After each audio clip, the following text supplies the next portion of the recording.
In this video, I'll show you how you can fix connection lost error in Minecraft related to Java. Now the easiest way to do this is simply you want to make sure that you have Java installed. So just go on Google and search for Java. It's really easy and takes like 1 minute to install. Then you want to come here and search for run. Type in control.exe. This will open up the control panel. And in here, what you should do is sort by or view by large icons. And then you should be able to find Java right here. Then you want to press on it and it will open up.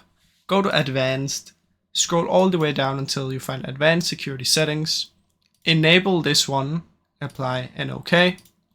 And then what you want to do after is come here and search for troubleshoot settings. Go to additional troubleshooters. Find your internet connections right here.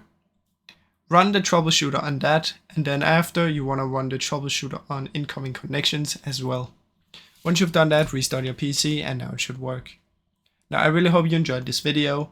If you did, please leave a like and subscribe as it helps me out a ton. Thank you so much for watching.